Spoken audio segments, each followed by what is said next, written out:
Ryan, are you on? I see a phone number that I don't recognize.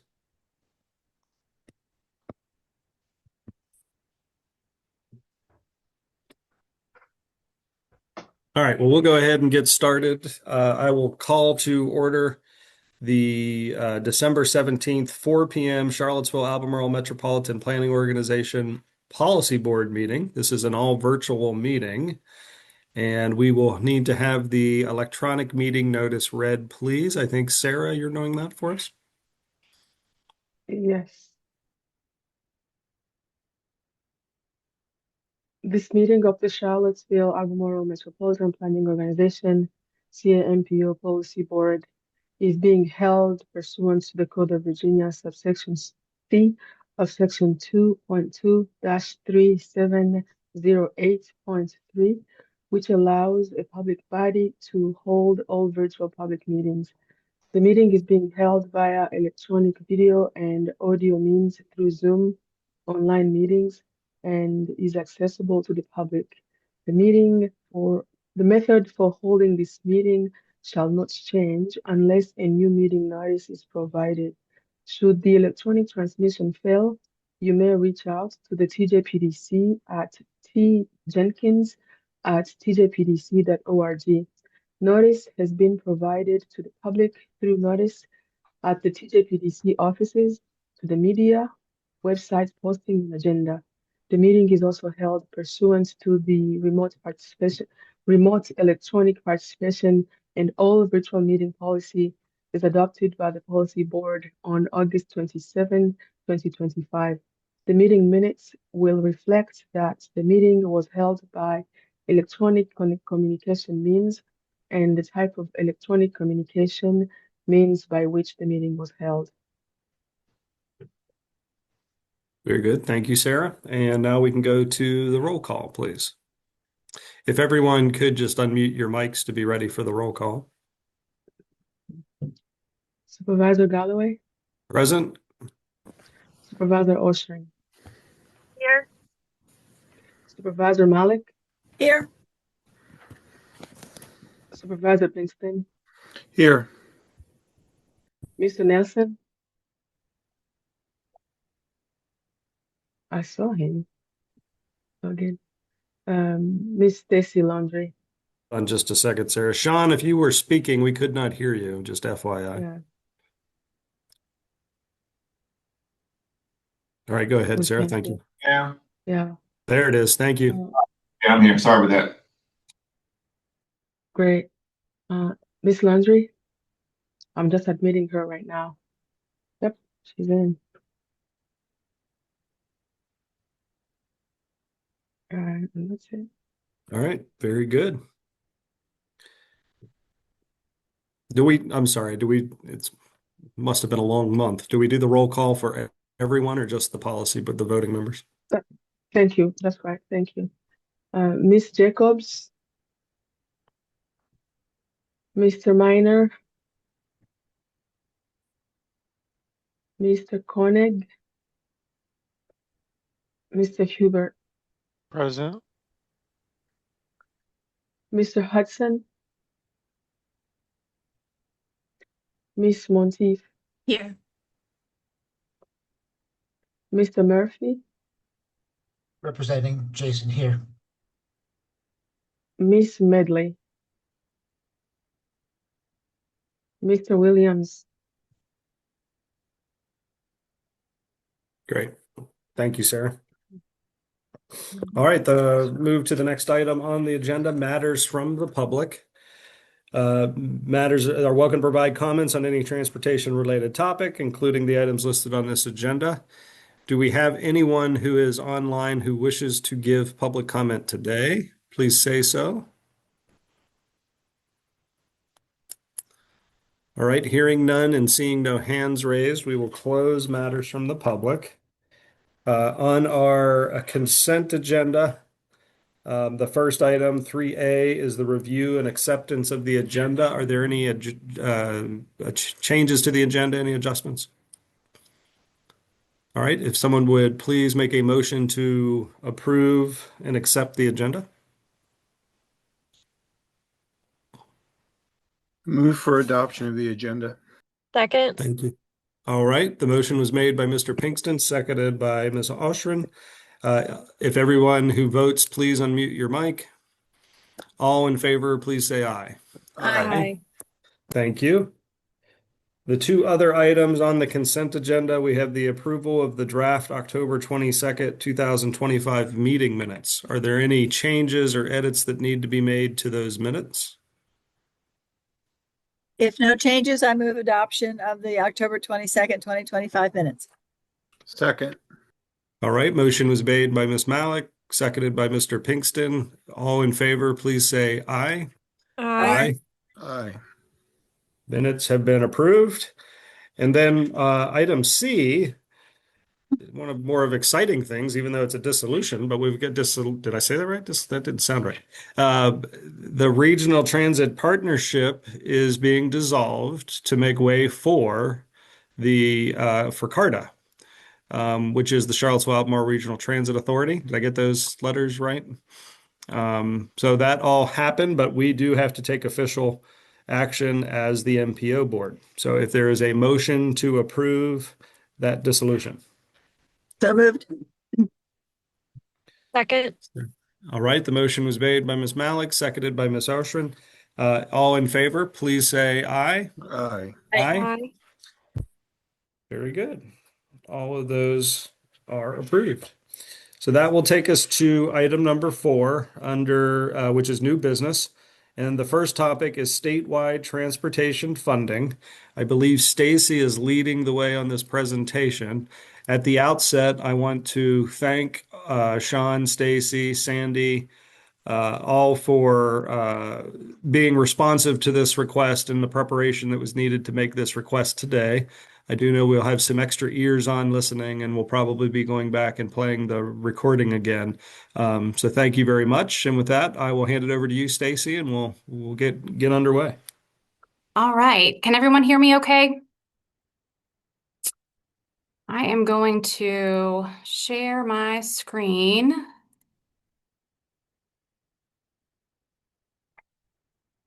How does that look? You are set. We've got a full screen then. All right. So I'm going to spend the next few minutes trying my best to go through what's a pretty convoluted or dense topic, which is transportation funding in Virginia. We're going to cover this kind of in 3 sections. The first will just be an overview of process. That'll be pretty short. And then I'll dive into revenue sources for transportation and then on into funding allocations and how those are distributed through the different funding programs. There were 2 handouts that were part of the meeting packet. One is a flow chart of revenues and the other is the flow chart of allocations. And I'm going to talk through those. I've got kind of snippets from that, but you may want to use those as a reference as we go through this. So I want you to think of this like Schoolhouse Rock. I'm just a bill on Capitol Hill, right? That process. So this is a primer just to go through and educate in this area. So first, how projects are funded. Overall process is very much like the budget development process at a locality. It's annual and cyclical. We begin each fall with revenue forecasts and then cycle into 6-year financial plan development. That happens in the winter and the spring. And that's the overall plan for essentially what revenue we've received and how it will be distributed. At that same time, the General Assembly is working on development of the state's budget. The 6-year financial plan for transportation is focused on the special dedicated revenues that come into transportation, but it is influenced by the budget bill, the state's budget, in areas like pay raises for employees, healthcare rates, sometimes dedicated funding that comes through the general fund for specific transportation initiatives or projects. And then ultimately, the state budget, the act of passing that budget is the appropriations mechanism for transportation funding as well. As that financial plan takes shape, then the 6-year improvement program is developed. And that is VDOT's book of work that gives us the project level allocation. So how projects that are applied for or come in through various forms of intake receive those allocations and what that looks like over a 6-year period. And then underlying all of that, this is really the big theme, is legislation. So it happens at the federal level, but really more significantly, even at the state level, we have laws that tell us what revenue is collected, what the rates of collection are, how that revenue is to be distributed, what those programs that it's put on, what those are intended to be used for, and sometimes some limits even on dollar amounts, or maybe it's a floor. It's a certain amount or above has to be used for certain priorities. And so a little bit more on revenue forecasting. So revenue comes both from the federal government and also from the state level. Federal revenues are estimated by VDOT staff. We use what are called apportionment tables, which is essentially a computation table that looks at overall federal revenue and historical revenue and gives us a sense of what Virginia will receive of that overall pot. State revenue is that those estimates are given to us by the Department of Taxation. So it's taxes and fees that are collected. We receive those each November, and then all of that is put together into a presentation that's shown at the CTB each January. So coming up next month, I think it's the first week of January, there'll be a presentation that gives that picture. And those are estimates at that point for the next year and the 5 following fiscal years.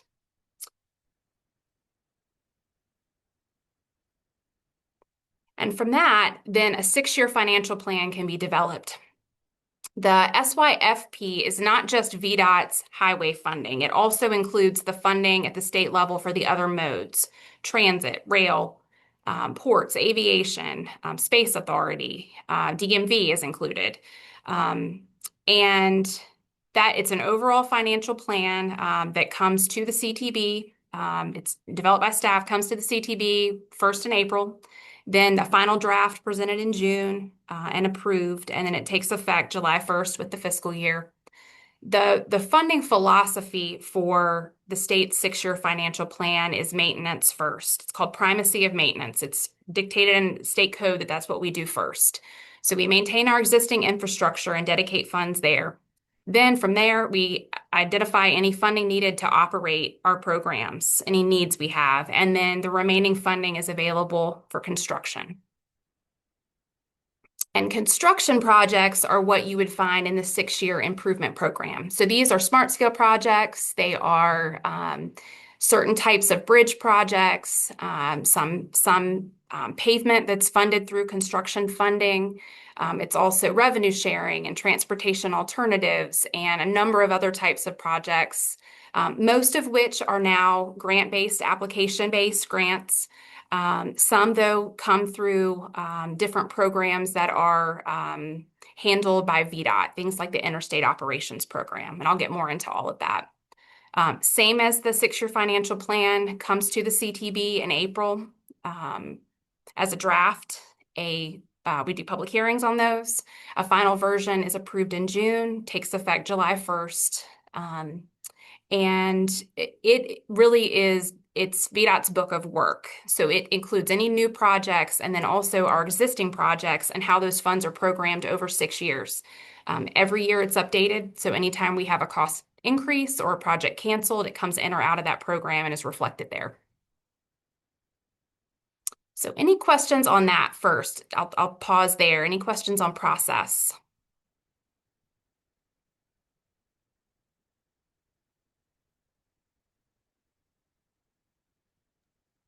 All right, don't see any hands up, so I think we're good to go.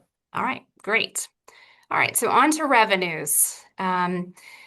We'll talk first about federal funding, then on to the major state revenues, which is taxes and fees that are collected, and then some of the more specific programs.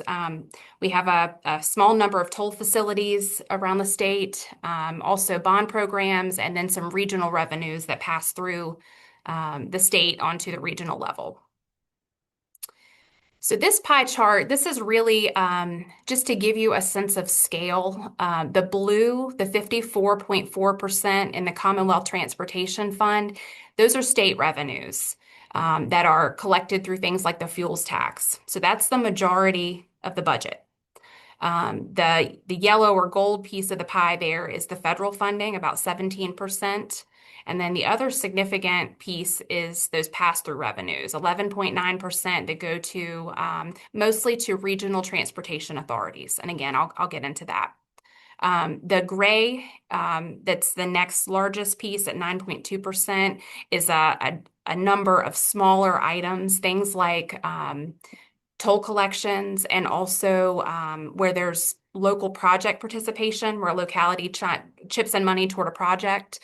So that's counted here. Okay, and then this is the revenue flow chart. So lots of pieces here, a lot of information. So what we're going to do is kind of go section by section. So I'm going to start down in this bottom right corner. This is the federal revenue. Federal, and each one of those blocks lists programs. This is not an all-inclusive list, but it does represent the majority of the funding from the federal side. So on the left, in that green box, on the left side is the highway money. And then there's a box for transit that comes from the Federal Transit Administration, FTA. And there's also funding that flows into the state from FRA, the Federal Railroad Administration. At any given time, our federal revenue is dictated and guided by the current Surface Transportation Authorization Act. I'm talking on VDOT side. The current one is called IIJA. Also, BIL is another name that's used for the same piece of legislation. In the past, we've had FAST Act, we've had MAP 21, Safety Lou, there was ICE-T going further back. And each one of those has guidance in it that both brings in a certain amount of revenue and what those revenue sources are, and then what kinds of programs exist, and to some degree the priorities of the administration of Congress at that time. And so under IIJA, which was passed into law in 2021 and is in effect until September 30th of next year, the major pieces that are significant about it, even though most of the funding still comes from fuels tax and things like truck taxes, it did add some new revenue streams that were fairly significant. Some of them are brand new items, things like related to cryptocurrency, related to 5G communications, but then also repurposing of some other funding for things like COVID relief that they were able to take and use for this purpose instead. And then the other significant thing about IIJA is that instead of funding coming almost all through apportionment, which is essentially a percentage or a calculation of a total that's distributed among the states, there were several new programs created that involve direct grants. Some of that's to the state. The state is eligible for some, but a lot of it is to regional bodies or to localities, to tribal groups and various other entities that are not the state. So that's a big change too with this current legislation. So essentially, this is what gives us the amount of funding that we're going to get from the federal side and what the priorities are it's going to be used for. So federal revenue in fiscal year 26, this is just the one fiscal year, not the whole entirety of the 6-year financial plan. It's $1.7 billion, which is about 17% of the total revenue. Okay, and then moving on now into the major state revenues. So The Code of Virginia establishes the types of taxes and fees that are collected, and what the levels are. And then over time, legislation can change and increase or decrease or add new revenue streams. There are 9 up here that are the major sources of revenue. And of state revenue. And I'll talk about 3. I have information on the others if we want to dive into that, but I'm just going to give kind of a quick overview of 3 of them. Motor vehicle fuels tax is the big driver here. So that represents about 17% of the overall revenue in this year's budget. That is. It shows on here, this is a little bit outdated, the snippet that I have up here on the screen. It shows 26.2 and 27 cents, but it shows there plus CPI. So it's cost indexed to inflation. And actually for the current year, it's 31 and 32 cents for gasoline and for diesel. So that's our major revenue source at the state level. The next one is retail sales tax. Of course, 5.3% is the state tax rate, and of that 5.3, 0.9 comes to transportation. So that represents about 16% of the total revenue. And then the third item is motor vehicle sales tax. So that's when you buy a car in Virginia. You're taxed 4.15%, and that comes to transportation. So any questions there or any other information that you all want on those other items? I have a These are the question. total collections on each one. Go Where's ahead, my- Ann. I'm trying to find my raised hand, but I couldn't. Thank you. So at some point, could you forward to us the process with which local governments are able to access these direct grants from under the IIJA? I know it's not for today, but every time there's any kind of direct allocation, I want to find out how to do that. Thank you. Yep, sure. Yeah. So the Federal Highways Administration issues notices of funding opportunity. We talk about that sometimes at these meetings related to build grants with the Rivanna pedestrian bridge. We've discussed that, and those come out on a regular basis. But yes, I can absolutely send. There's an email list you can get added to hear about those announcements as they come out. Okay. Stacy, do you recall how long the sales and use tax has been at 4.15? I mean, it seems like. Yeah, let me see.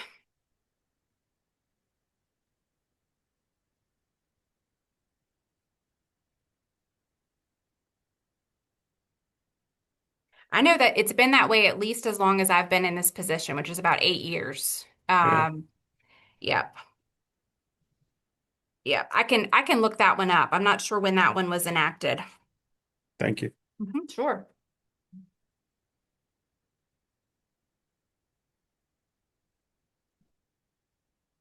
Okay. Any other questions on this one? I think we're set.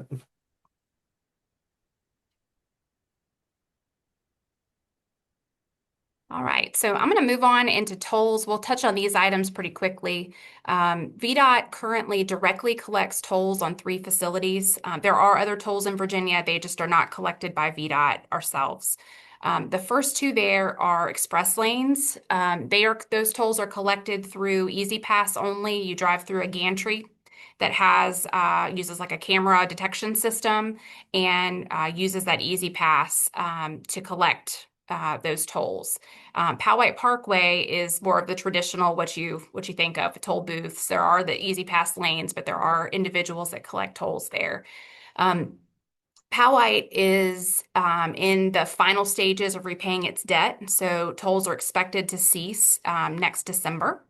And we recently just celebrated completion of toll collection at the Coleman Bridge. I grew up in Hampton Roads. So Coleman Bridge that goes between Yorktown and Gloucester, that one ended in August of this year.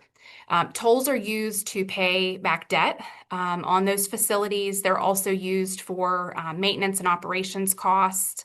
And then especially for Northern Virginia with the I-66 express lanes, where there are public-private partnerships, there's often some part of the deal is funding that goes to serve other related purposes. So in this case, some of that revenue from I-66 goes to transit, to park and ride lots, to things like ride sharing and other multimodal to help with congestion relief. And this represents about $92.5 million annually. Okay. And then on to bonds. So another sort of specific program. VDOT has access and currently is actively using these 4 bond programs. In addition, there are some in addition that we have either had past debt or have the opportunity to issue new debt, revenue generating debt that may be tapped into in the future. Special structures bonds, that's a brand new program. It was created through legislation this past session. And I'll talk about special structures a little bit more, but that's essentially the tunnels and movable bridges and some of the other significant fixed span bridges in the state. Bonds are basically issued in parallel to significant, expensive projects and their schedules. So we're not going to, issue new debt where it's not needed. And then that process is overseen by the CTB, but also by Virginia's Treasury Board. And we will then once the bonds are put out to market and are sold, then we are able to make debt payments on them over a period of time and ultimately pay back that principal by the maturity date. And most of these mature at 25 years or less. We have used, in our district, we have used some Garvey funding over the years. That's funding that is basically against, it's borrowed against or backed by, I guess, anticipated federal revenue, and we use it on a variety of projects. It's not necessarily the largest or, like the Hampton Ridge Bridge Tunnel type level projects. It can be on smaller projects. The others are more specific to certain locations. And so again, because these follow project schedules, it varies greatly year to year how much revenue that the state sees from this. This year is a fairly low year, $74 million. There are years in the current 6-year financial plan that are into the, I think it's $800 and some million based on bonds. Okay, and then finally, regional revenues. I'm not going to spend a ton of time on this except to highlight this bottom left corner, which is a lot of words to say supplemental DGP. And I know we've talked about that some with Smart Scale over the years. Regional revenues are essentially pass-throughs. They're collected at the state level and then passed on to these revenue or to these authorities in the different regions. Most of them are urban. You have transportation authorities in Nova and in Hampton Roads and in Central Virginia, which is the Richmond area. At the top there is also the WMATA Capital Fund. And then I'm going to focus primarily on the regional fuels tax. So there were several pieces of legislation over a number of years that led us to where we are. But the 2020 Omnibus Bill, HB 1414, is the main driver of the current setup we have. So that bill said that any area that was collecting a regional tax on fuel, it would go to their transportation authority if there was one. If that locality is bordering I-81, that money goes to the I-81 Improvement Fund. And then for everywhere else, including all of Culpeper District, that money goes to supplemental DGP. And so these are the amounts for FY26. It's a total of $1.3 billion collected in regional revenues. And of that, just for scale, $107 million goes to I-81, and then $122 million statewide goes to supplemental DGP. And this is the map. I know we've shown this to the policy board before. The different colors represent where that regional fuels tax goes. And you can see that all of Culpeper District, as well as all of Lynchburg and Fredericksburg districts, go to supplemental DGP. We just happen to benefit. Culpeper District has the largest revenue of any of the districts in supplemental DGP. And I think it's, driven by the fact that we're central. We benefit from people driving the 64 corridor, the 29 corridor, and stopping and getting gas in our district. All right, revenue questions before I move on. All right, any questions on the revenues? I'm glad you got this down. It's not like it's nice and easy. No complexity to all these different things at all. All right, I think we're good. Okay. All right. So on to allocations. I'm going to talk about how allocations are distributed and then what the programs are, some of the basic details of our funding programs, and what are the intended uses of those programs. So again, start with the pie chart. This is allocations in FY26. So highlights here down at the bottom of the left wheel, the red and then the yellow sliver that's to its left represent maintenance funding to VDOT and to the localities that maintain their own assets. So that's about 32%. At the top of that left pie wheel is construction funding, so about 30%. And then about 10% go to rail and public transportation, essentially DRPT's funding. The right wheel is just a kind of a blowout of what that other funding is. And so that shows you the other modes of transportation and the funding that flows through the Commonwealth Transportation Fund to those different agencies.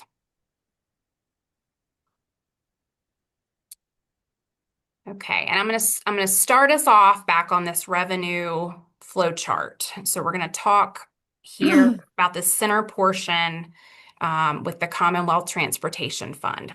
So funding flows from where it's collected at the taxes and fees into this fund.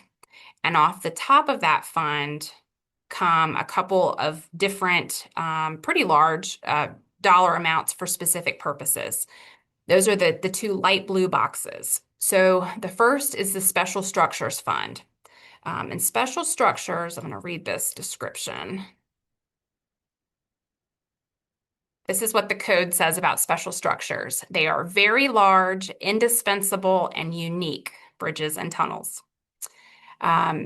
2020 legislation established this fund, and it requires that the CTB and VDOT have a 30-year plan for maintenance and rehab and replacement of those structures. There are, I think it's 23 around the state. It's the 5 waterway tunnels, 2 mountain tunnels. There are 8 movable bridges in Virginia, and then 8 significant regular fixed span bridges, just very large, significant bridges. $80 million plus inflation go into this fund. So this year it's actually $90 million off the top into special structures. And then on the right, state code requires us to put $40 million each into a fund for Route 58 and into a fund for the Northern Virginia Transportation District / Transportation Authority. And then after you've taken those amounts off the top, the remainder, 51%, goes to maintenance and operations. That's the orange block. And the other 49% to the Transportation Trust Fund. So this is where we will jump over to this allocations flowchart. So I'm going to start. I will mention on the right side, it says federal revenue, and it has those colored blocks underneath it. Each one of those is to illustrate that federal funding does not just start at that green block in the middle. It's actually being put into various locations throughout these charts. again, not not the most straightforward thing to understand, but that's what that illustrates. And I'll talk about that a little bit as we touch on each program area. So first, maintenance. And this is so the Highway Maintenance and Operating Fund is not just strictly road maintenance. There's more pieces to it. And I'm actually going to talk about these from the bottom to the top because that's sort of to me, the easiest way to cover it. The first one is support that goes to other agencies. So this is transportation funding through our special dedicated revenues that is being transferred in some way. There's a few different ways it's done over to other agencies that support transportation. So some examples are state police, where they're doing enforcement of way stations, highway safety corridors. DMV, they are really the education branch for highway safety. We do the engineering piece, police do the enforcement, and DMV handles education. And another example is Department of Historic Resources. They support VDOT with reviews of our transportation projects. There are a number of other examples. We work with DEQ and many other agencies. There's about $50 million out of highway maintenance and operations that goes to these other agencies, and about $3 million in construction funding that I'll show you a little bit later on that slide. Okay, and then next is administration. This is just exactly what you would think. This is general administration of the agency, things like HR, accounting, procurement, internal audit, financial planning for the agency. It's also our IT, so software, hardware, all the services to support the many applications we use to do our work each day. It's training and development for employees. We have 7,748 full-time employees. We're authorized to have that many, so quite a few people. And then it is upkeep on our buildings. VDOT has approximately 3,900 buildings on 300, maybe 400 sites around the state. So this includes the general maintenance and repairs on those buildings. And then part of highway maintenance and operations goes for financial assistance to localities. So this is two main things. One is urban maintenance payments. That is about 600, let me make sure I'm saying this right. $640 million annually to cities, towns that maintain their own roads and streets, and the counties of Henrico and Arlington. Those localities have an inventory. We pay based on the number of moving lane miles, so not a part of the street that you might park on, but the lanes that you're able to drive on. That inventory requires them to look at functional classification. There's different pay rates for principal and minor arterials, and a separate pay rate for local streets and collector roads. And then also there are requirements about inspection to make sure that those roads are kept to a certain condition to be eligible for those payments. We make the payments on a quarterly basis, and the CTB approves both the payment rate and then also the mileage. So they look at additions and deletions based on new construction or other changes that are done. And just for a sense of scale, the current pay rate is about $30,000 per lane mile for principal and minor arterials, and then $17,600 per lane mile for collector roads and local streets. And a lane mile would be measured if you have a 2-lane road. For every one linear mile, that would be 2 lane miles because you got 2 lanes parallel there. The other thing I'll mention on this slide is the access program. So this is one of our funding programs that's available for application by localities. It is to allow for the construction, maintenance, improvement of roads that would access an economic development site, an airport, a historic site, a park. And it is a pretty small program. It does require a local match. There's varying amounts of funding that you're able to apply for, and also varying match amounts based on the different programs. It is a rolling basis application. It's something that Local Assistance Division at VDOT is heavily involved in. And I'll just mention, I know Rivanna Futures is a beneficiary of EDA funding, Biscuit Run State Park in the past in Albemarle County, and we've had several others around the district that have benefited. So it's a smaller dollar value program, but it is effective.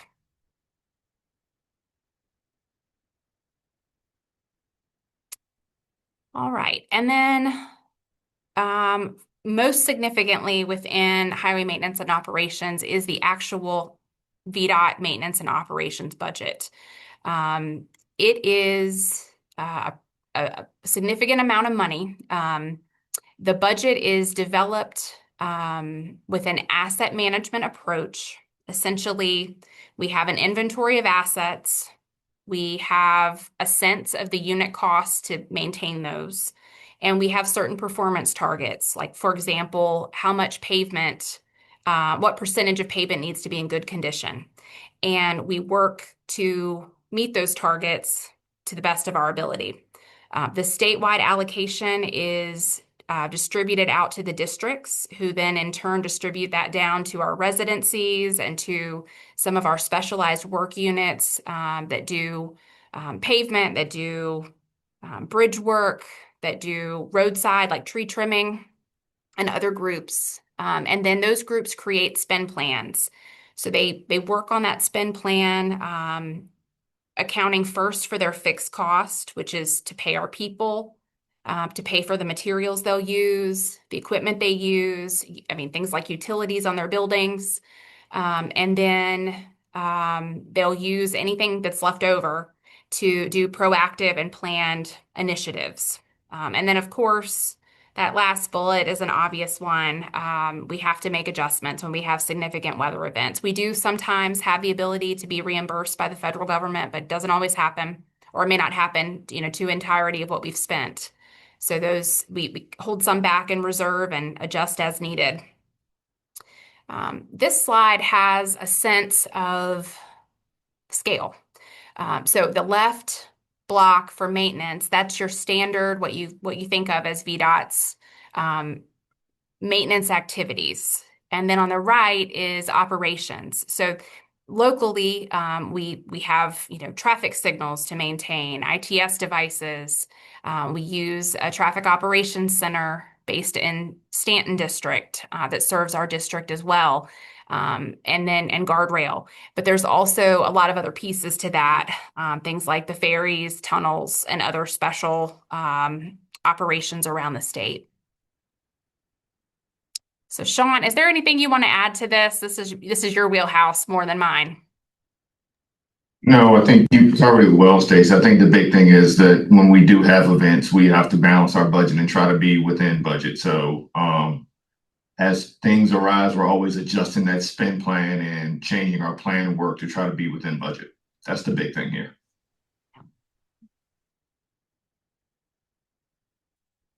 All right, and I'm going to move into this next section.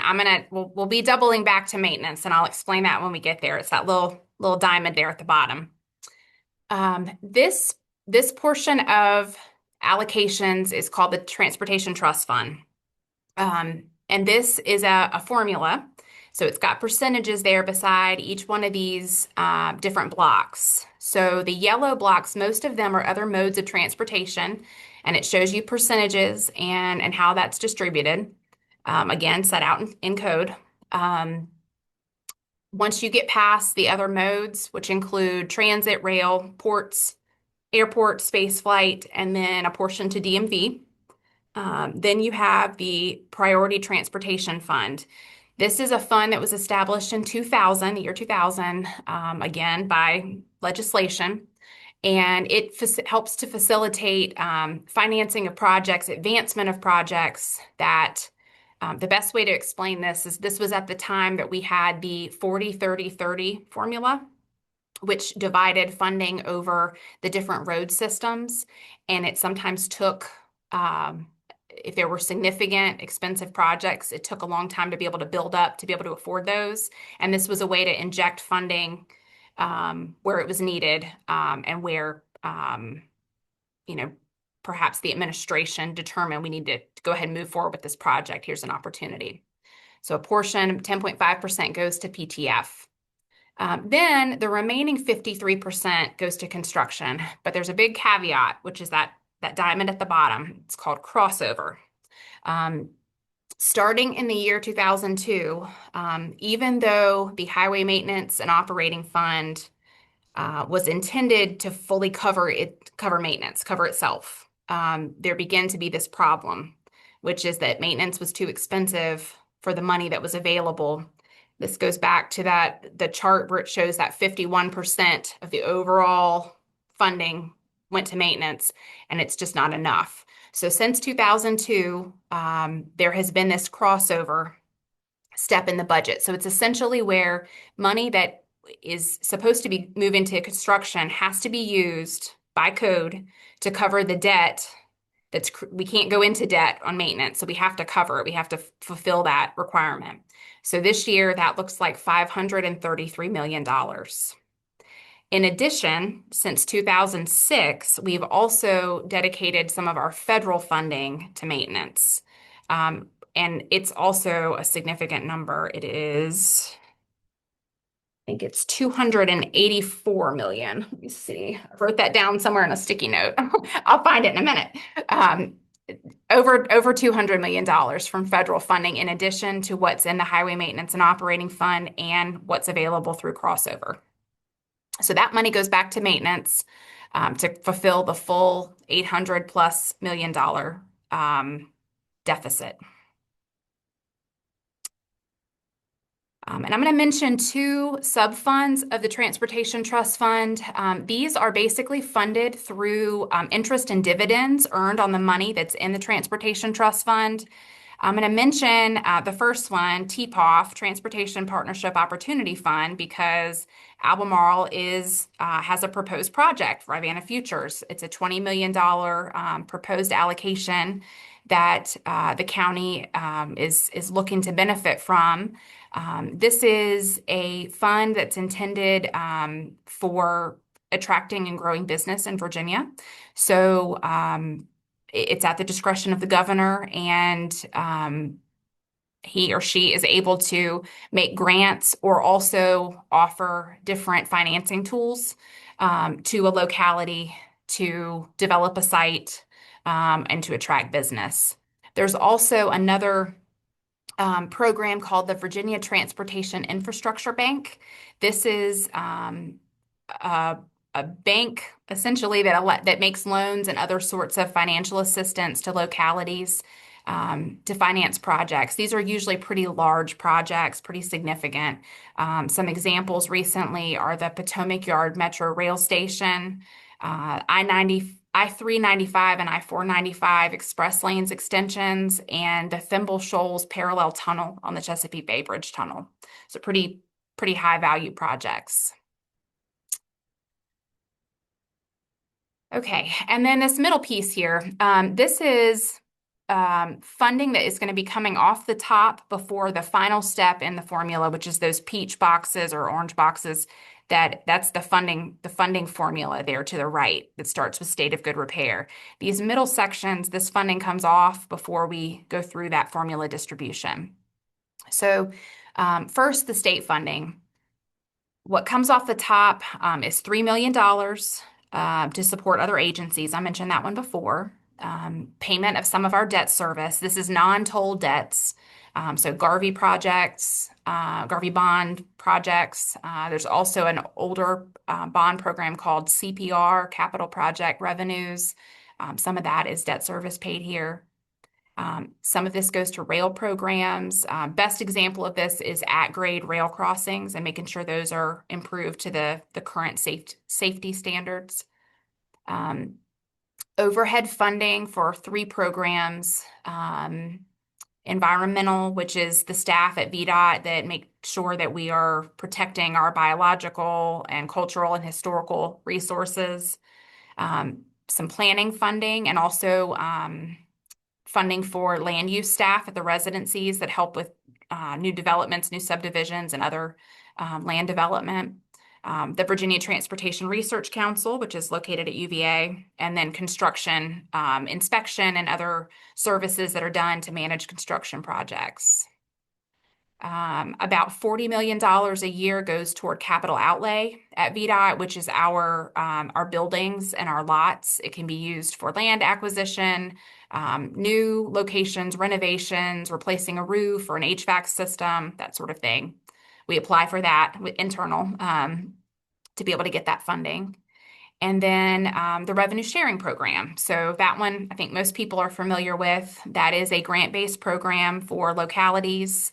It is a 50-50 program. So you're applying for state funding that you match with local funding. The applications are received in odd years, and it's a pretty broad program, but there are some tiers as to which projects rank the highest and are going to be funded first statewide. This program, I think code requires us to apply $100 million minimum per year, but in FY26, it's actually $200 million that's budgeted for this program. And then federal funding off the top, the majority of this funding is supporting MPOs. However, it's mostly MPOs that are in transportation management areas. So these are urban areas that have populations of 200,000 or greater. They receive funding that comes through VDOT to the MPOs with it's a fixed distribution from the federal level for regional RSTBG, Regional Surface Transportation Block Grant. That is a flexible fund type that's made available. It's for all types of improvements, pretty widely used. And then most of our MPOs statewide and TMA areas also get CMAQ funding. CMAQ is Congestion Mitigation and Air Quality funding. So this is projects that would reduce congestion, that would perhaps promote things like HOV or ride sharing, transit, bike ped, that sort of thing. Also in this part of the distribution is transportation alternatives. That's the TAP program, we sometimes call it. It is a set-aside, meaning that the federal government, FHWA, sets aside 10% of the total allocation in the Surface Transportation Block Grant Program for TA, and then it's distributed to the states. And in Virginia, we use it through an application-based program. Localities, MPOs, PDCs can apply for this funding, and applications are scored, and then they're selected either by CTV members or sometimes by MPOs that are in those TMA areas and distributed that way. It's an 80-20 program, so 80% federal funding and 20% local funding. And then also at this stage in the distribution is state planning and research, which is the SPR funding that Chuck and Sandy and I, part of our salaries are paid for that way, and part of the programs that we do. And then PL funds, which go to MPOs for funding. And then again, rail and highway crossings. All right, and then finally, we're getting to the last piece, which is this formula. So the formula that's here, we've had a construction formula for many years, but the current formula was set forth in 2020. It is 30% that goes to state of good repair, 20% each to high priority projects and construction district grant program, or DGP. Those are both smart scale. And then 20% to the interstate program and 10% to highway safety. So let's see, I'm going to talk about each one of these briefly. SGR, State of Good Repair. This program was established in 2015 through legislation. It is a funding program for deficient bridges and pavements. It's both assets that are owned by VDOT and assets that are owned by localities that maintain their own roads, bridges, streets. Local projects are applied for annually. They do have to be bridges that are inventoried, so part of the National Bridge Inventory. And in terms of roads, it is primary extensions. So Emmett Street, which is an extension of 29, Main Street or Ivy Road extension of 250. And then the most recent change with this program was in 2024. Legislation made it such that what we call cusp bridges, which are bridges that are on the cusp of turning to poor ratings on some of its components, are now eligible for funding. So you're kind of catching them before they've started down that path toward poor.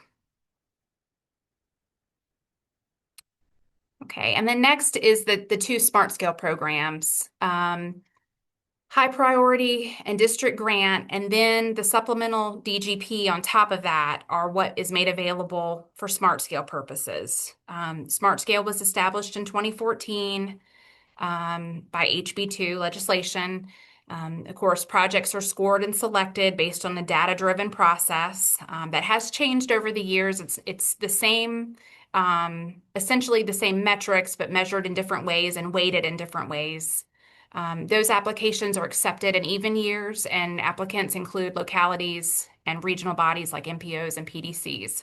And I do just want to mention a couple of small caveats here. Part of the this allocation, this 20% for, I'm going to start with HPP. Part of that, 25 million a year, goes to the Innovation and Technology Transportation Fund. It's a code requirement. It's a fund that allows for pilot projects and other sort of high-tech projects to be brought to fruition. One example here in Culpeper is a project that added a detection and data collection system in 9 locations on our signals, and it allows us basically to more proactively identify where maybe a component is starting to fail and we need to go out and fix something so it doesn't back traffic up, or where we might need to make adjustments to timing. And then out of the DGP pot comes unpaved roads funds. The Board of Supervisors members will know about unpaved roads and also telecommunications fees, or telefees, we call them for short. Those are the funds that are used in the counties where VDOT maintains the roads to develop the secondary 6-year plan. So that is they're dedicated strictly to improvement of secondary roads. The boards of supervisors have control over that funding and determine the priorities.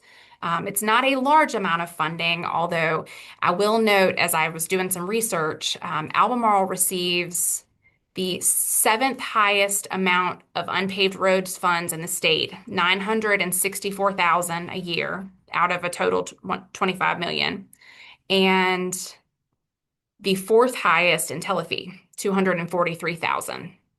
So just small numbers. Takes a little while for those to add up, but that gives you a little bit of a picture where that funding comes from. Okay, and then interstate operations and enhancement. This is a program that was established in 2020 with that omnibus bill. It is dedicated to safety, reliability, mobility on interstates. This is not an application program. This is a program that VDOT manages through the planning process. So there are corridor studies done on the interstates. They are updated every 4 years, and projects then are selected based on the recommendations of those studies for funding. The funding formula, there's funding that's available to all of the interstates, but the predominant amount goes to 81 and to 64 because of the way the formula is set. which basically compares the ratio of truck vehicle miles traveled to overall vehicle miles traveled. And then finally, Virginia Highway Safety Improvement Program. Again, established in 2020, that was a big piece of legislation that changed things, pretty drastically. This is funding for safety improvements. The funding is available to VDOT on the roads that we maintain, and also to localities, and is distributed between the two groups based on essentially needs. So we look at fatal crashes and crashes with serious injuries and determine what's the appropriate split of funding to address those needs statewide. And it's currently roughly an 80-20 split. So about 80% of the money goes toward VDOT maintained facilities, 20% is available to localities that maintain their own assets. The funding is applied for on an annual basis, and it's those localities, again, that maintain their own assets that can apply. You can apply for spot improvements, which are like an intersection improvement, maybe somewhere that there's a known history of crashes. You can also apply for what we call systemic improvements. Some examples would be edgeline rumble strips to prevent people from running off the road on a section maybe that's a little bit more rural, flashing yellow arrows on signals, signage that shows a curve ahead, and that sort of thing. So again, that's an annual application process. And that is the end of what I have. I did want to share a few links here. There's 3 links. These are basically the printed version of what I've just talked about for the last 45 minutes. So good information here. All 3 of these pages are updated regularly with each budget that passes, and each time there's an update to any of the funding programs, you can find that information there. So what questions can I answer now? Wow, this is something that's going to be easy to turn around and explain to others. And yes. Well, that's why we have this lovely presentation and the recording. So that's what we can share, and then have them come back after they have homework. I guess my only question for you is there any conversation anywhere about revisiting the change to wholesale fuel collection, which caused such a reduction in the revenue, as opposed to having it back by the gallon? I know it didn't turn out the way the legislators thought it was going to. And so I guess that's a General Assembly thing, but I just was being nosy and asking if you had any information. Thank you. I have not heard much about that, Okay. about changes. And I will say, there is the other piece to that. There's the movement toward, user-based fees, and how do you deal with electric vehicles? And there is a fee associated, but I was actually kind of surprised to see how low that ranked in all of the revenues statewide. So I'm not sure that necessarily is the full solution either, the rates and how that's being imposed. But that is like we talked about, it is a big driver and would make a big difference if it was changed. Yep. Thank you very much. Other questions? Did I hear you correctly that it was in 2002 where the maintenance fund didn't cover the costs? Yes. Have you all tracked, or do you have it somewhere that shows, usually when you look at a historical trend, you want to see what that gap was in 2002, because obviously that gap has just grown. Right. So that seems to be like a critical moment or a critical issue that for 23 years hasn't been addressed, assuming the costs have never been covered in any given year since then. I mean, it may have happened that it did. I don't know.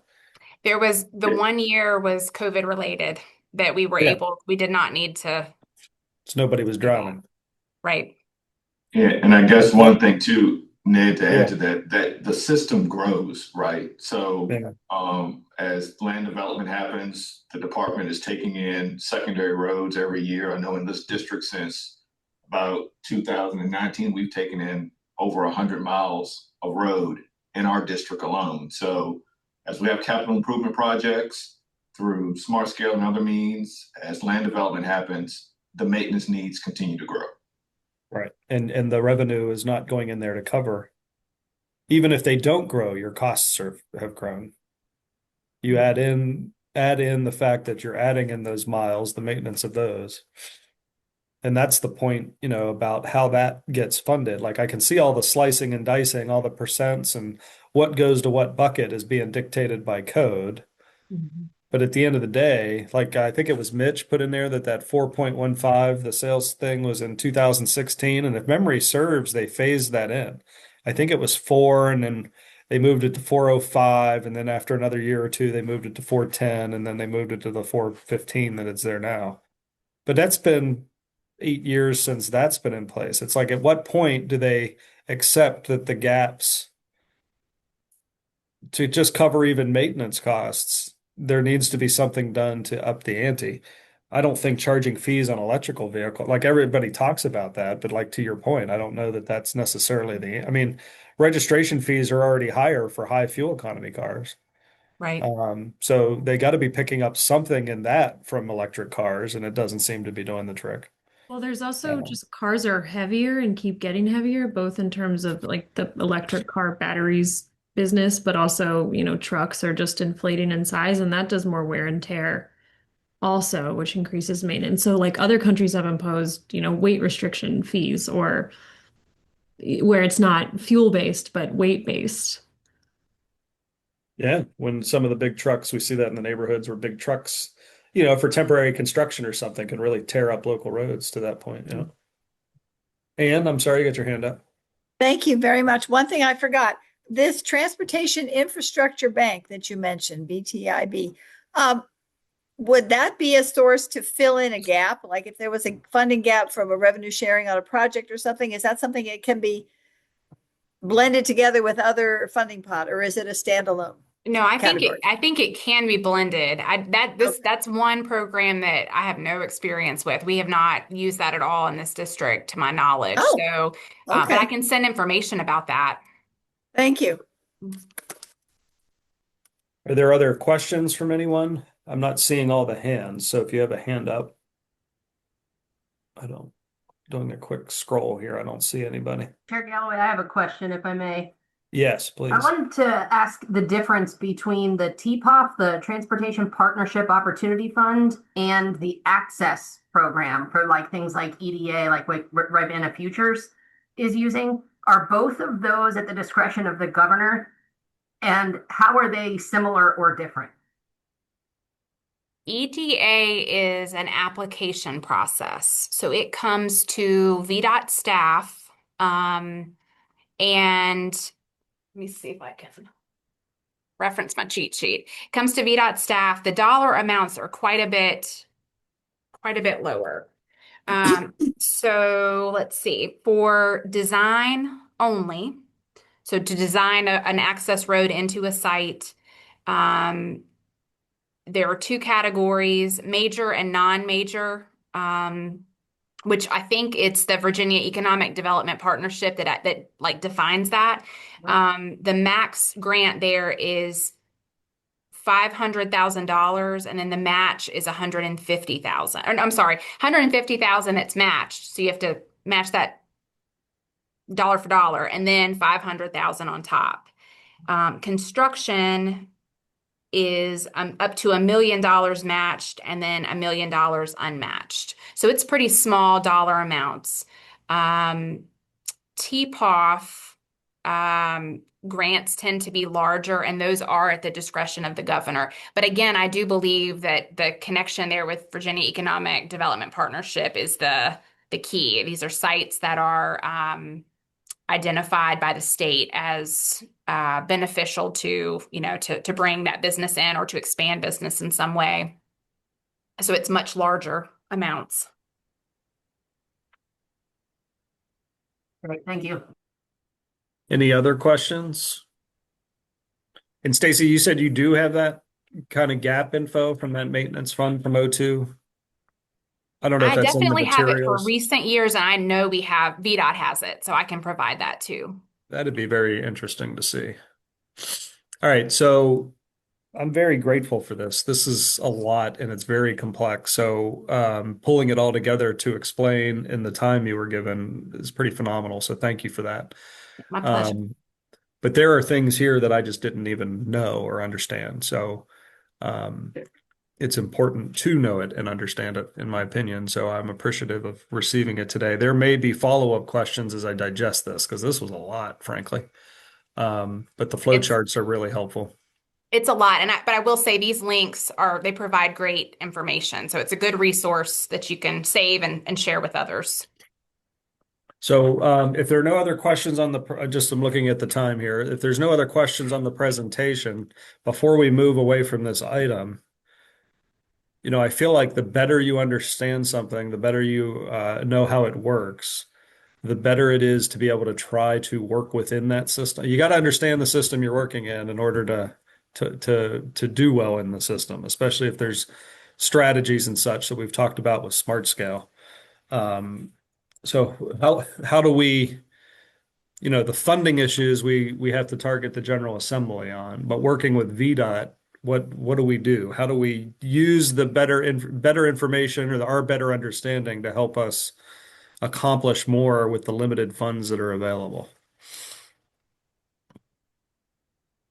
I mean, Ned, I think that we need to come together as a region to figure out what is the strategy to best put us in a situation to be successful within the confines and the system that we have.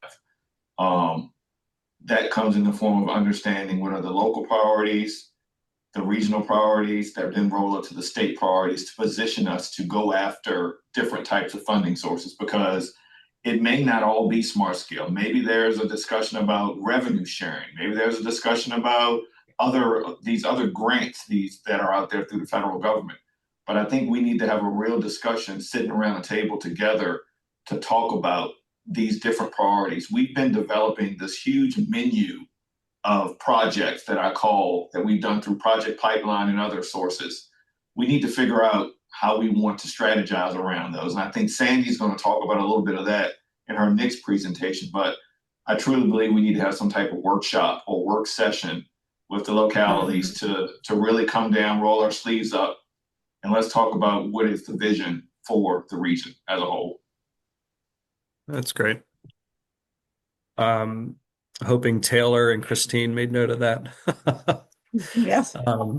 But it sounds like we might be getting into a little bit of that, or maybe the teeing up of such a conversation with the next presentation, as Sean alluded to. So Sandy, I'm turning to you for this would officially move us, for those of us following along, to the Smart Scale Round 7 project locations. There were other folks that I know joined in to learn about the VDOT funding. And I would say that if you all have questions, that maybe you could follow up to any of the policy board folks, myself, Ann, Natalie, Brian, and or Taylor, and we can make sure that we can maybe ask those on your behalf and get answers to questions if you have some out there. But Sandy, I'll turn things over to you to keep us moving along here. Thank you again, Stacy. Sure. Thank you, Supervisor Galloway. And just so everybody's following along, I'm going to get us started, and then I think Chuck is going to take over describing the projects. And I am having trouble seeing my screen. Am I sharing the presentation view right now? Yes. Yes. Okay. Sounds good. All right. So thanks for queuing up the discussion. I have a slide that I'll show next after this that talks a little bit about one of the big decisions that we all have to be thinking about as we make an effort to move projects forward, from conceptualizing the improvements that we want to getting them implemented and funded. It is really taking the time to be knowledgeable about the funding programs, how to be as competitive as possible with the funding programs that we have available, and then also making sure that we are aligning our projects with the right type of funding program based on what type of priority it is. So we're talking about Smart Scale. We've been talking about some of the lessons learned, some of the metrics, understanding how a project can be successful through Smart Scale. And this slide right here just gives us an overview of things to keep in mind when we are talking about what a strong smart scale application is going to look like. So I have a slide. The next slide will get a little bit into making sure you're aligning the project with the right type of funding source. But then understanding what kinds of projects are going to be a good fit for Smart Scale means that we have to spend a little bit of time understanding the Smart Scale program. You all have seen this information before, so this is just trying to summarize what we've been talking about before. First of all is understanding how projects get scored in this district for Smart Scale and making sure that projects that move forward are going to have benefit scores in the categories that Smart Scale uses to score the project. When we talk about good Smart Scale project, we're not talking about the benefit of a project overall or generally. We're talking about the benefit of a project based on how Smart Scale determines benefits of projects. Specifically, when we're talking about multimodal projects, it is really important, given the changes that were implemented in round 6, that multimodal projects demonstrate improvements in other scoring criteria besides land use in order to be competitive. We saw, I think it was approximately 50% of the projects had more than half of their score from land use in rounds 1 through 5 for the projects that were primarily multimodal. The ones that had a lower percentage of their score from land use still would score very well for the district grant program. But we need to make sure that we are looking at the overall benefits of the project for the multimodal improvements specifically to know if they are going to align well and be competitive for Smart Scale funding. And that's part of what we try to do at the district is get into the data a little bit, understand not just what kind of priority a project has based on the statewide need, but how many benefit points a project is going to be able to garnish based on how Smart Scale scores the project benefits. So all of this is an effort to help our localities in the region move forward with the strongest applications possible. Remember in Smart Scale that project cost matters. So the benefit to get your Smart Scale score, the benefit is divided by the project cost. And depending on how your brain works, we found out in the district our brains work in different ways. You can either divide the project benefit by the cost in $10 million. So you take the project cost, divide it by $10 million, and then project score divided by the Smart Scale cost divided by $10 million. Or you can take the benefit score divided by the cost and multiply the whole thing times 10 million. So same thing either way. The point is that the higher the project cost, the lower the Smart Scale score is going to be, and it starts becoming very difficult to get a Smart Scale score high enough to offset a high project cost. So when we're talking about where the average Smart Scale costs are for projects that are successfully funded, this is why we're talking about that. The highest cost Smart Scale project that was funded in round 6 was, I believe, about $46 million, somewhere around there. So that gives us an idea of where the cost needs to be in order to be able to generate benefits that are going to be high enough to keep those projects competitive for Smart Scale. And then the other thing to remember is that everything is relative. So scores are normalized against the slate of projects that are submitted in each round. So while a project may score well in one round, depending on what the other projects are submitted in the next round can impact whether or not that project continues to score well. So just big picture ideas to keep in mind. This chart is an effort to start talking about how to strategize what kind of projects are going to make the best sense for different kinds of funding programs. This chart shows the majority of the most common programs that are utilized by the localities and regions within the state of Virginia, but certainly, especially the federal discretionary grant programs could change based on legislative priorities. Projects that are funded through Smart Scale need to align with a statewide or construction district priority, and those are going to be defined based on how priorities are identified in the Virginia statewide transportation plans.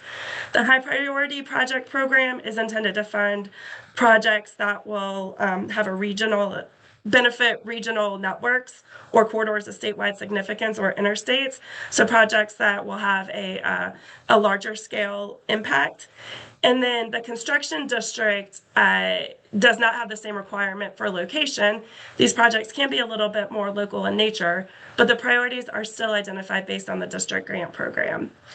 And so as you identify projects that you want to move forward, as we're talking about queuing up the projects for Smart Scale, we're really looking at the projects that meet these statewide or construction district priorities in order to be able to feel like they're going to be a good fit for Smart Scale. Projects that aren't a good fit for Smart Scale could still be projects that have high levels of benefits, but might align better with some of these regional or local priority type funding programs like revenue sharing, like some of the access programs Stacy went through, or some of the federal discretionary grants. There are of course different aspects that need to be considered for each of these, like the overall amount of funding available through each of the programs, limitations specifically through with a program like revenue sharing or transportation alternatives that limit the amount of funding that a project is eligible to receive up to a maximum amount. But when we start identifying what the priorities are, it's really important that we start also thinking strategically about which of these funding program buckets that they align well with. And so with that, we'll get into discussing the projects that are being considered for round 7 of Smart Scale. Chuck is going to go through the projects, not just that the MPO is considering, but the projects that Albemarle County and the City of Charlottesville are also considering for application through this round of Smart Scale. Some of these help to paint a more complete picture of an overall slate of improvements that would provide benefits specifically at some of the interchanges or corridors where there were studies. But otherwise, we also just wanted to make sure we were having a conversation about everything that is happening within the MPO area. So this is the same slide, just showing a map. And Chuck, I'll go ahead and turn it over to you to talk through the improvements that are being considered. All right. Good afternoon, everybody.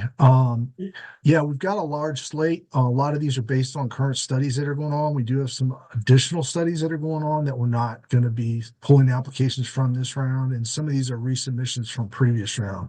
I think the first group, okay, this is in the City of Charlottesville. This is this pipeline study or the STAR study that we're doing in the city at the McIntyre West Main intersection.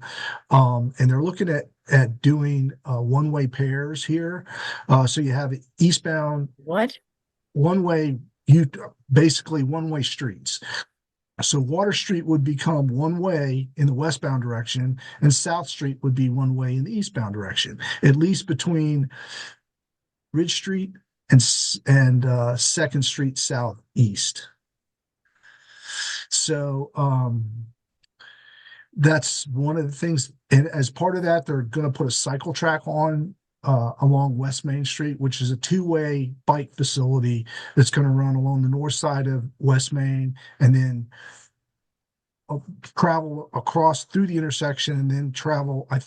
We're looking at changing it just because we want to work the geometry and get the operations worked out at the intersection, but it's going to basically travel on West Main Street or West Water Street through 2nd Street. So that's the project that we're doing as part of the STAR study in the city. We've got I will say we got a meeting Can I set ask a up quick question about the last one? Sure. When the streets used to be one way, Market and Water, was Water that way and Market the other way, or vice versa? I don't remember. I was a kid when that changed. That was before I got here. I don't know. It was. East Market was eastbound and Water Street was westbound. Okay. And it worked great. Yeah. Yeah, I remember it being a big deal when that changed. Yes. Yeah. Okay. Thank you. So we're sort of going back to that, at least through 2nd Street. And hopefully that'll address some of the issues. It does provide good bike facilities because you're talking about a cycle track, which will be protected bike lanes in both directions on that portion of the road. We are going to maintain the current bike lane on South Street which is contraflow bike lane on South Street. So that's going to be still maintained as part of the project. We're just reconfiguring from this design. We're reconfiguring the intersection. And I think they're actually going to move the cycle track to the south side of the road instead of on the north side of the road. So it doesn't conflict with the bus pull off on Water Street. But we're taking that to public, back out to public comment in January. So we want to roll it out to the public before we sort of make it public, but and get feedback on it. But that's the application that they're looking at submitting. Any Chuck, questions about that? we got a hand up from Mitch. Yes. Yeah, quick question. For the intersection at number 5, are you considering instituting like a pedestrian bicycle scramble signal or just vehicle signals? It's going to be, and that's one of the comments that we had about this concept. To get the bicyclists through the intersection, it doesn't work. So we're shifting the bike lanes to the other side of the road, and they're actually going to go parallel to this pedestrian facilities. So the South Street section will actually come across, and then they'll have to cross the street like a pedestrian, but there's a bike lane. So it's going to be, you're going to have the pedestrian facilities and a bike facility next to each other. And then they'll follow similar to what the current configuration is, but they'll have to jog to get across the intersection. Okay. I can't, it's hard to explain it, but once you see the final version, it'll make sense, because we had a lot of discussions about that. But this was the version that was submitted for public outreach.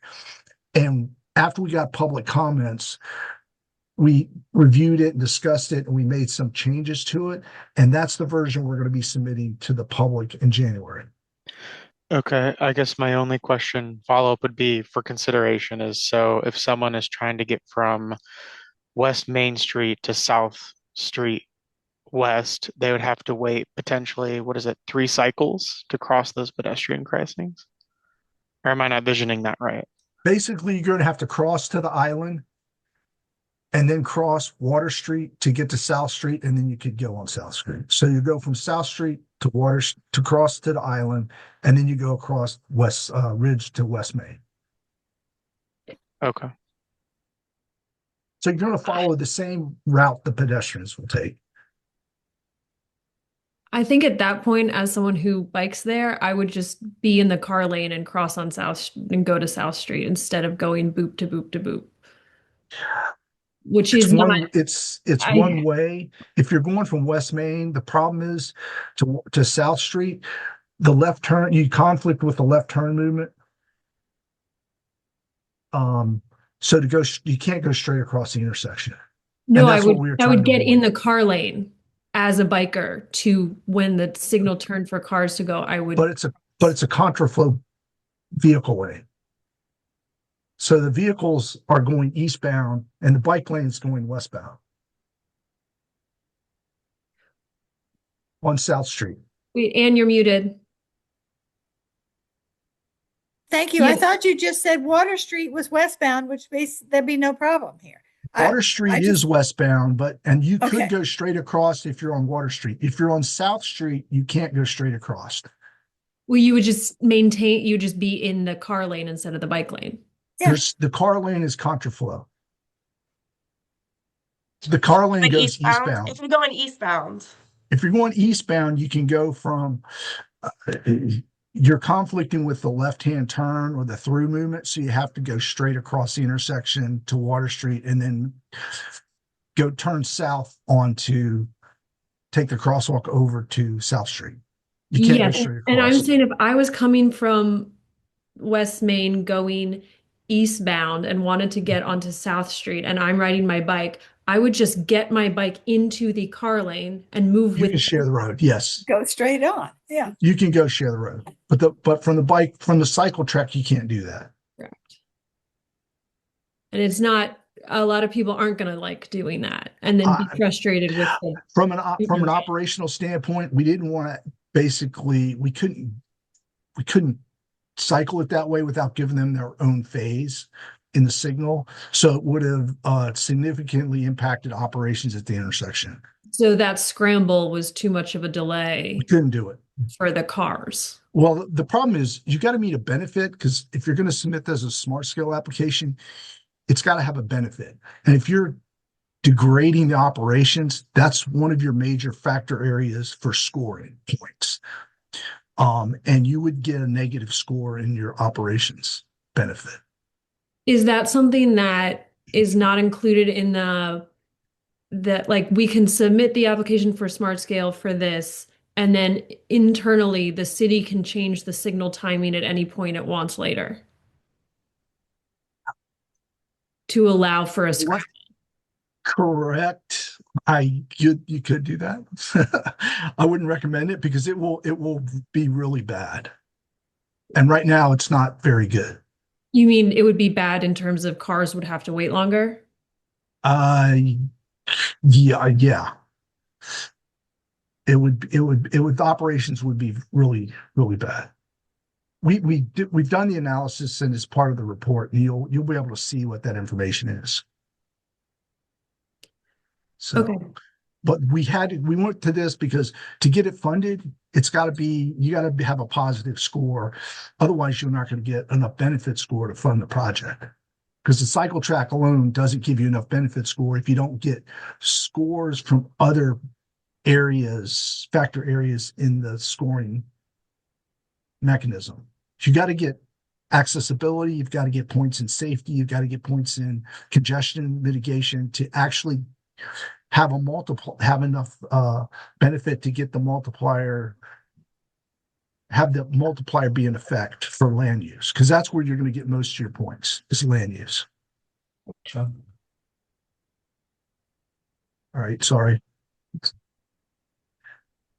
Jason? Yeah, the Water Street cycle track, is that both ways or just westbound? South Street, Water No, Street is both Water ways. Street. Water Street is two-way. Okay, that's great. Yeah, it's basically following Water Street and West Main. South Street is just going to be the contraflow bike lane, like it is now.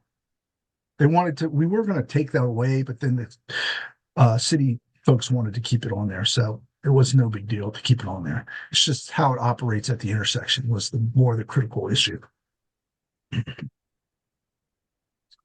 Okay, sorry. Any more questions on that? All right, this is a resubmission. This is the Old Trail intersection out on Crozet at Old Trail and 250 at Western Albemarle High School. We're resubmitting the roundabout conversion at the intersection. It's a hybrid 2-1 roundabout, and it also includes a shared use path and some sidewalk connections to get from the middle school, from that northeast quadrant down to the high school. Any questions about that one? Okay, this is projects from the Barracks Road. We had projects submitted last round and they weren't funded. So we went back and tried to look at what we could do to reduce the cost on the of what was done. And this is what we were able to work out with the county and the MPO. We're looking at extending the deceleration lane, the ramp on 250 bypass, as well as widening the ramp northbound off ramp and providing dual left turn lanes. So you can run two lanes in the northbound to westbound direction. And we're also going to connect the sidewalk, which is not there right now, from the city through the interchange, and then provide a crosswalk on the west side of the interchange to get to the sidewalk on the north side of the road. That's the MPO project. And then the county project would be adding a right turn lane to Barracks Road on that eastbound approach at the ramp, as well as it would include the crosswalks also. It also includes, we're going to relocate the bus stop, which is currently at Surrey, to the corner there. And this portion of where the green dash line is would be a shared use path, which would match up to what was in the previous application. So this is a concept from the previous application that was submitted. So we're going to do from Bennington Road to the interchange, basically. All right, Ann, you have a question here? Yes. So there's a cliff where that second right, the second lane heading south onto the bypass is. So that's going to be a monstrous amount of earth moving to go there. I don't understand that. And that's not, I'm just reporting that because nobody seems to talk about the topography that's there. If we could please go back to Old Trail thing, I was struggling getting my stupid mute to go off. Okay. So this has been hanging around so long, and now the cost has gone from 1 million to 5 million to 17 million. Can we just get a portable roundabout bolted in there? We own the right of way. Can we just paint it and put the roundabout in there and see how it works? Because it'll be 10 more years before we get anything that costs $17 million. And I'm just tearing my hair out here. From an operational standpoint, you've got to make it work. You've got school buses that go through this, painting it on the road. And we'd have to do the operations to see if it would geometrically, you could make it work. I mean, we've measured the diameter. We know it's 120 feet at least, which is what Joel always said was the plenty big to do all the things that we needed to do. And so is the portable bolt down sections that Alan Saunders talked about 10 years ago, we're going to use it somewhere else on Hillsdale, but can't we get something like that out here to speed this process along and save $10 million? Because of the operations, you need to accommodate. Hey, I'll take that. What does that have to do with anything? So, I don't understand. Ann, The buses are going to drive. I think it's important that we're talking about this round of 7 of smart scale. And I don't think you would want to look at pulling this as a potential application while we look at the feasibility of doing something different. I think we've expressed there's a need to do something here. Can we fit a portable roundabout in there? I don't know. You're saying Alan Saunders looked at it. I will need to get with Carrie and Troy to see if something like that would work. But I don't think that we want to stop what we're planning here. Sure. All right. I get it. I get it about not wanting to pull this, but Alan looked at different ones. Joel was the one who worked on this one before he moved over the mountain. So, yeah, I will retract my suggestion. I wasn't really intending to pulling it. I was just trying to figure out why we're not talking about more reasonably priced things for other funding. Thanks. And it kind of sounds like you're suggesting like a quick build style, pop it in there, and then keep pursuing this larger investment thing as well, right? Well, I mean, the smart scale wouldn't be funded for 5 more years anyway, even if we got awarded it. So that would be a spectacular. I hadn't thought about doing that, but that's a great idea. So, okay. Right. Well, some of these alternative ways to go while we put the application in, I believe, is what Sean was. If we get together and start having work sessions on how to figure out the different pots of money, I think this is an example of what could fall right into that conversation. All right, Chuck, we just got to be mindful of time. Yep. Okay. So that's those 2 applications. This is the county. This would be the MPO application. Like I said, we're adding the dual lefts. We're going to extend the deceleration lane on the 250 bypass. We're going to connect the sidewalk from the city to the county, and then add the crosswalk on the west side of the interchange. And that's the application. Any questions about that one? I think it's all right. A quick question. When you say lesser alternative, you mean it's just been kind of downsized? Correct, because last round we submitted the double roundabout version with the shared use path, and it was just not cost effective. So this is a lesser, like a shorter term option that we think it will provide benefit and at a much less cost. Okay. Thanks. And it's still going to provide a lot of the same benefits that the other one did. It's not going to be a shared use path. We are going to make the ADA ramp improvements on the north side at the ramp crossings because they're not don't meet standards. The sidewalk is there, but we're going to improve the crosswalks and the ramp connections to meet ADA requirements. Okay. All right, next. Okay, this is out at Old Ivy Road and Ivy Road. The county's looking at submitting the two roundabouts, one at Canterbury in 250 and one at Boar's Head in 250. And then we're also looking at the two ramp extensions on 250 bypass at Old Ivy Road. Traffic engineering has recently added a left turn lane to 601, restriped it because the pavement was already there. So that was something that was recently completed. So this is the roundabout location. It'll probably be offset a little bit to the south, but it's going to address the operations and the safety issues at this intersection. And this is the one at Boar's Head. And again, it's going to address the operations and safety issues at that location. These are the ramp extensions. The one on the eastbound side, which goes from Old Ivy eastbound onto 250. It's going to be extended over to Leonard Sandridge.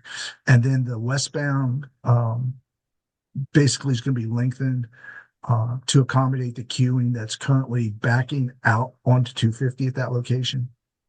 A lot of people use this as an alternative way to get to Leonard Sandridge because there's no left turn at Leonard Sandridge. So this will be a way to accommodate that traffic that's currently doing this movement anyway. Yeah. So next. This is Fifth Street. We previously submitted this DDI last round with the shared use path in the middle. And at $79 million, it wasn't funded. Basically, it had a great benefit score, but the smart scale, once you divide it by cost, the smart scale score tanked, and it wasn't high enough to be funded in the program. So what we're trying to do is get to a point where we can fund it.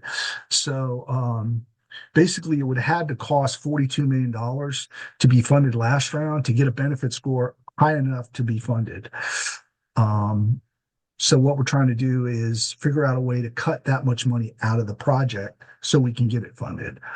So what we're proposing to do is to continue building the shared use path up to the ramp, up to the interchange, and crossing it over, and then connecting to the sidewalk from that crossover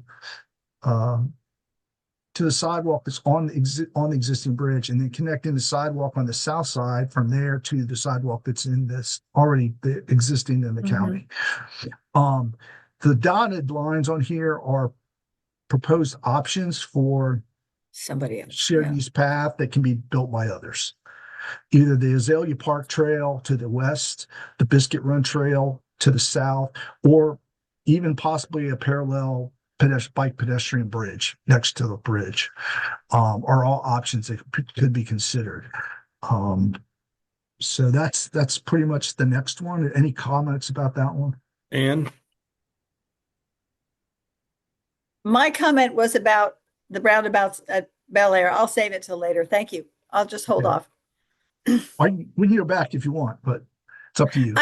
My only question is has there been a consideration of separating those two? Do the Bel Air one, as separate from the Boar's Head one, which has very few people going in and out, and the R-cut that works really well, or whatever those delineators are, works great.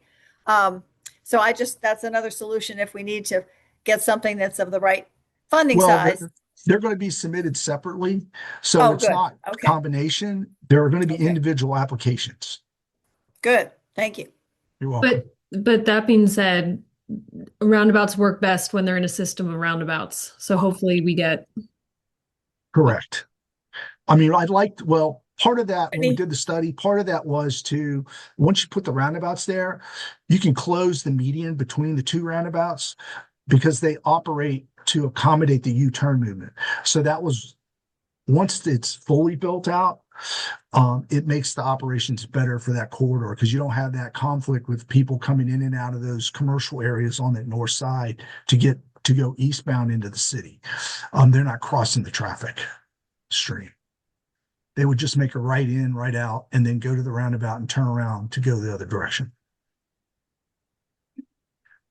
And that would be ultimately what would take place there.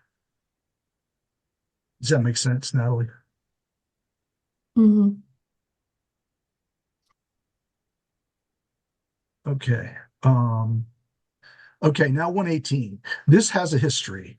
It was submitted in round one of Smart Scale as a full rebuild interchange.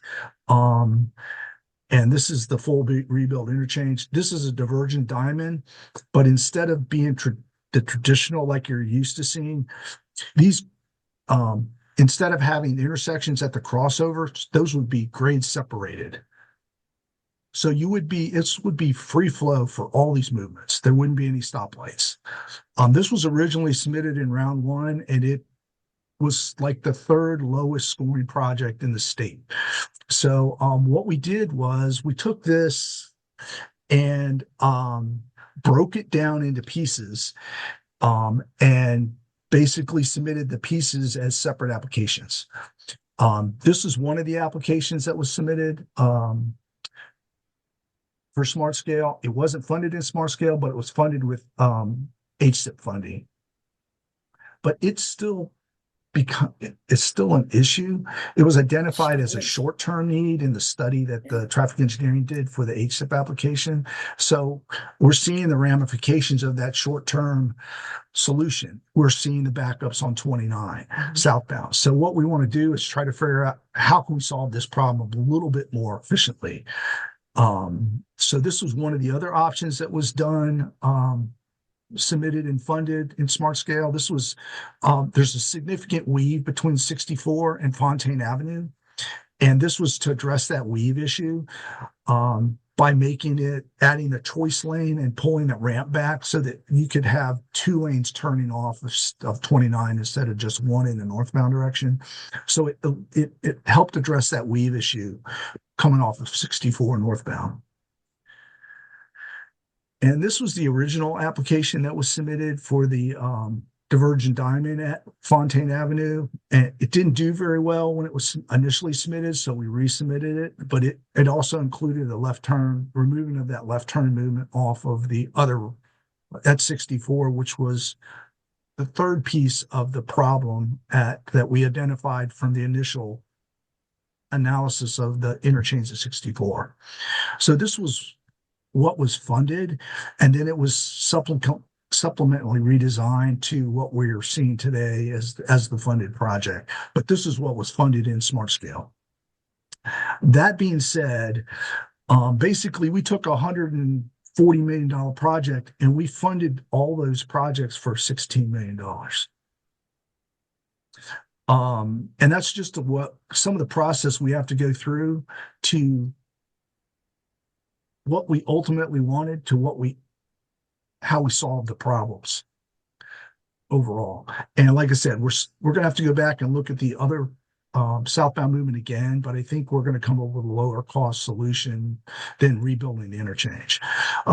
These are some of the solutions we were looking at. We've got some other ones that we're considering also. But basically to try to address that, predominantly lengthening the storage for the left turn movement is one. And how do you do that?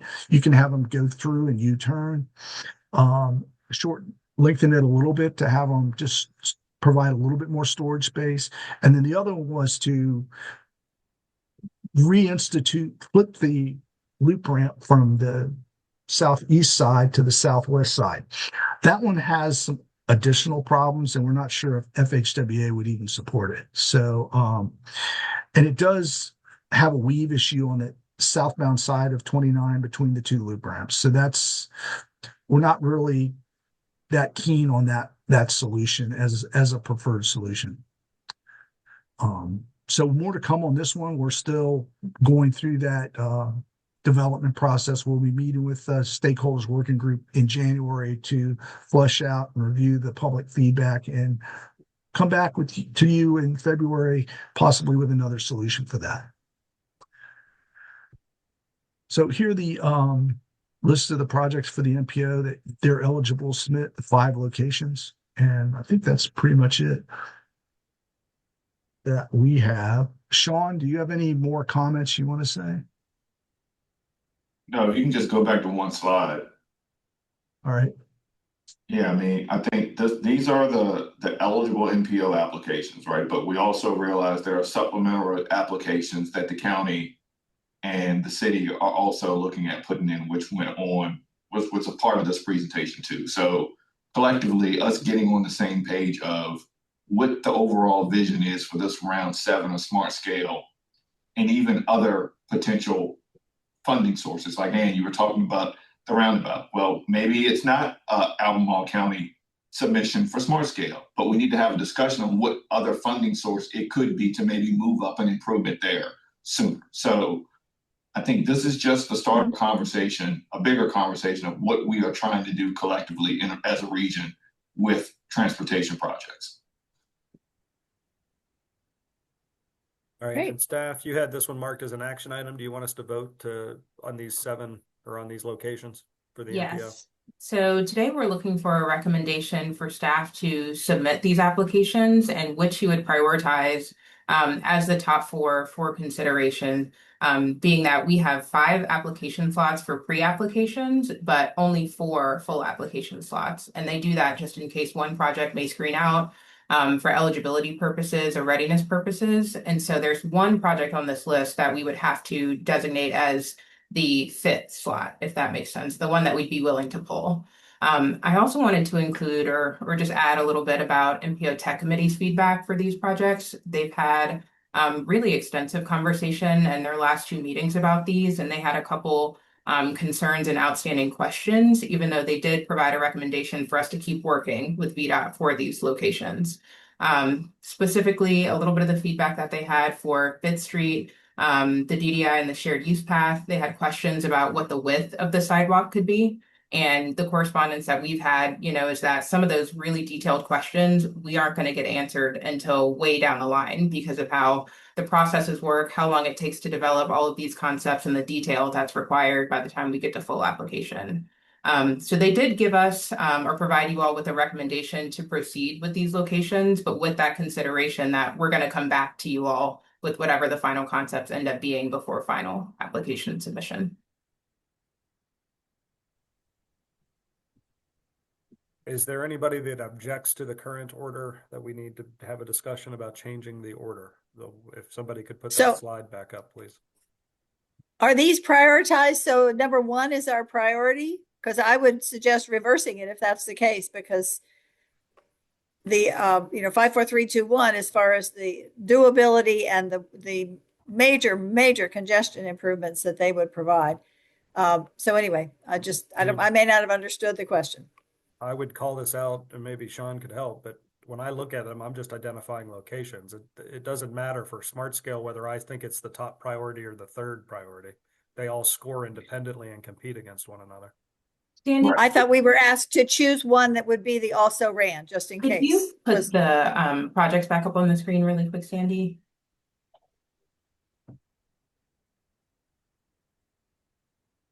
I mean, that's how we've gotten into these in the past, is we haven't really prioritized well enough in the past. So, and so what we have to do is determine which one is going to be that 5th application slot. Yeah. So which project we're going to say is the least important that we would be willing to pull out if all of the other 4 end up screening in for full applications.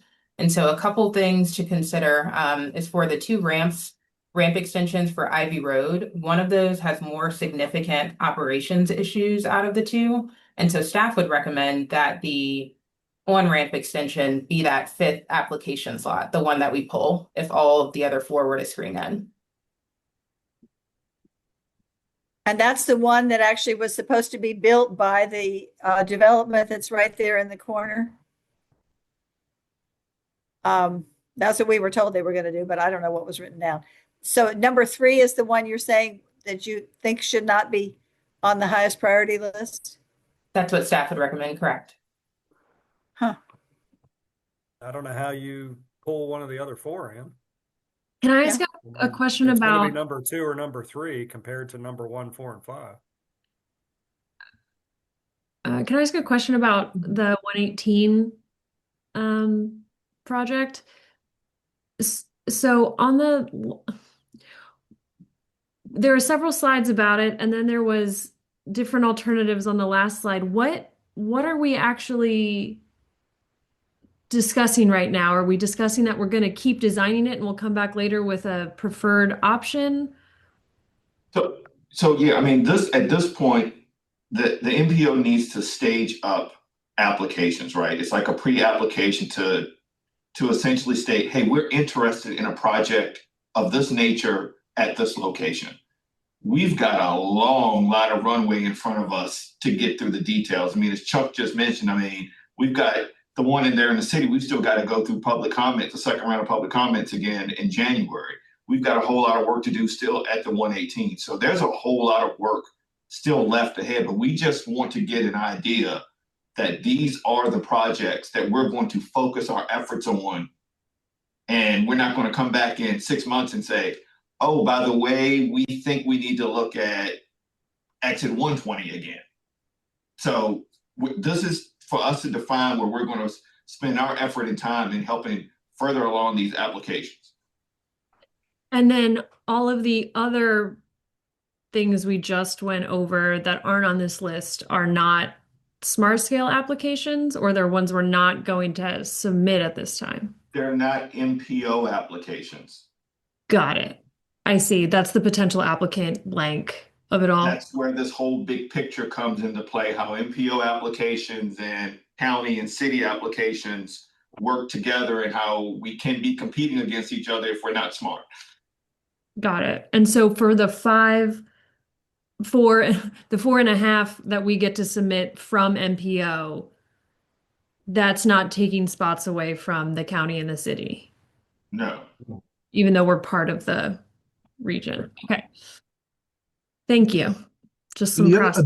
The other thing, Natalie, is the MPO can only submit applications that apply for high priority funding, whereas the county and the city are applying for district grant funding. Yeah, the lower tier from that grid. I mean, they are eligible for high priority, but you got to meet the eligibility requirements to qualify for high priority.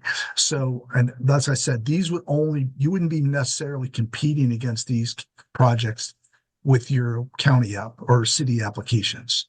Different buckets. These are basically going to be competing against the rest of the state for the high priority funding. Got it.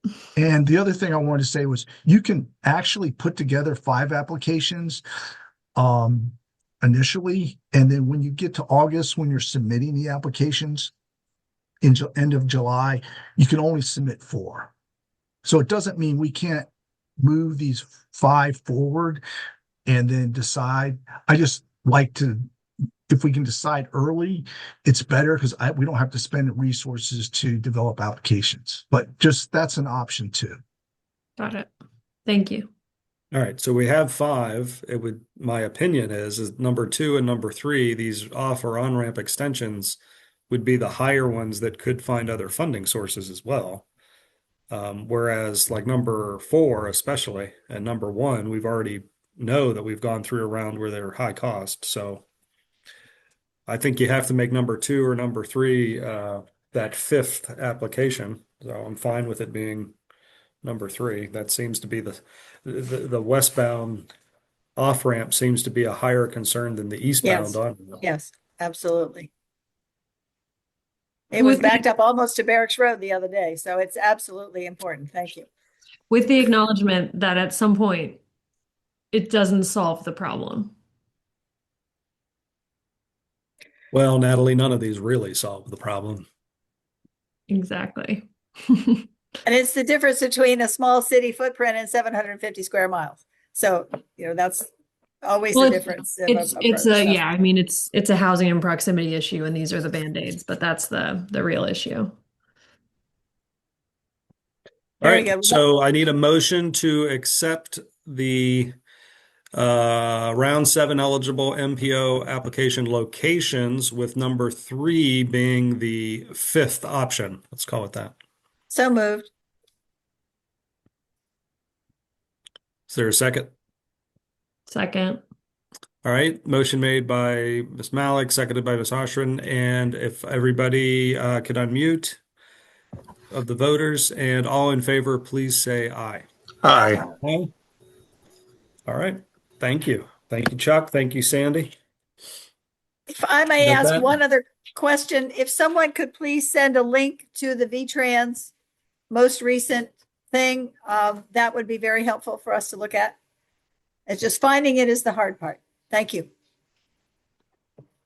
All right, we are at time, so we're going to move kind of rather quickly here. So staff updates, they have my name here and Taylor. Taylor, what staff updates do we want to quickly provide? Yeah, so we included in your packet just a short report about some of the informational items that didn't require action today. And those include tip adjustments. So those are just informational, don't require any action, but we had one for a CAP project, one for a project on Emmett Street for the debt service for that, and also an adjustment for an autism sanctuary 5310 vehicle project that was included in our tip. We also included a draft of our federal fiscal year 25 annual obligation report. That's a document that we have to publish publicly by December 29th every single year. So we have that included as a draft in your packet, and that'll go up before the end of the year. And finally, we've got some existing conditions documents that were included in there as well. And then you all did receive an update on this at your last meeting, but the PDC offices are about to undergo renovations. Happy to pass to Christine if she wants to say anything specific. But starting January 5th, we will be all remote. Right now, we think it's just supposed to be for about 6 weeks, so it shouldn't impact your next meeting, but staff are looking for other locations just to book it just in case some of those renovations might run over. And that's all I've got. Thank you, Taylor. All right, we'll move to other business. Before I do a quick roundtable, just note the 2026 meeting schedule is listed on the agenda for the dates and the months that we will be meeting in. And I will ask everyone to do your best to do a 30-second roundtable, just so we can not be here but so long. But these are some of the better times where we get to hear what's going on. I'll just go around the screen. Stacy, do you have any other? Sean and Stacy, I'll call on both of you. Do you have any other updates from VDOT? Nothing else from me, just happy holidays. Thank you. Same for me. Happy holidays. Thank you, Sean. Let's see who is next. Jason, do you have Yeah, I gave some roundtable updates at the MPO Tech. If you want me to repeat them, I can, or we can just put them in the record. Or do you want to hear them? In the Just interest of real time? quick. All right. We're working with John. John is working with TJPDC on to submit a demo grant to get extended services for Fufana, Louisa, and hopefully we'll get an RTAP grant and or a DRPT grant to extend commuter services up to Greene County to make VA very happy as well. We have a new chief operating officer, very excited about that. Senior director of operations, very excited about that, filling a big gap there. We're still working on our software upgrades, and we're going to demo ADA mobility on demand software next year. So a lot of stuff happening. Thank you, Jason. Yep. Julia, I got you next on my Hollywood squares. I don't have any updates, but thank you. Happy holidays, everybody. Thank you. Sarah Medley, CTAC. There we go. Hi. Thank you all. No, I don't have any updates. We're looking forward to our meeting in January where Chair Galloway and Ms. Oshran will be joining us to discuss the future of CTAC. So looking forward to those ongoing discussions. And for the policy board electeds, if you have not seen that email, please check your email to get up to speed on the last conversation at CTAC.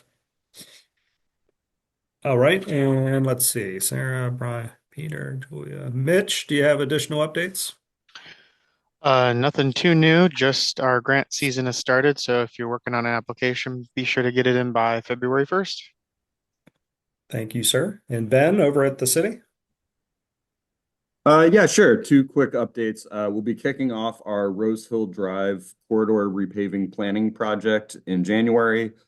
We've got repaving coming through that corridor in early 2027. So we want to make sure that we have the restriping and all of the curbs mapped out correctly so that we can change that corridor in a pretty quick order. And then the other thing I'll mention is that we will be doing an onboard survey through CAT in the spring. We'll be engaging the capstone class over at UVA to have their students helping us execute that onboard survey. So we'll be bringing them on board in January and sort of training them up and getting them ready for the survey, which will probably take place late February, March time period. Thank you. And Mr. Williams, Garland, hello. Any updates from CAT? Hello, great. Good to see everybody. No major updates. Thank you for the tip amendment adjustments that are in the packet today. So just going to go with that, and happy holidays, everybody. Thank you, sir. Did I miss anybody for a roundtable update? Oh, Ms. Jacobs just raised her hand. Just a very quick note on the schedule of meetings for 2026. Those are the dates where our meetings would regularly fall. Staff is going to work between now and an email coming out to propose a different date for the December meeting, since that is 23rd and the day before Christmas Eve. So we will propose dates via email to make sure we can get a quorum. Thank you. Very good. And the next item, additional matters from the public. Is there anybody online? Mr. Krebs would like to comment. Mr. Krebs? Thank you, Chair Galloway and Policy Board.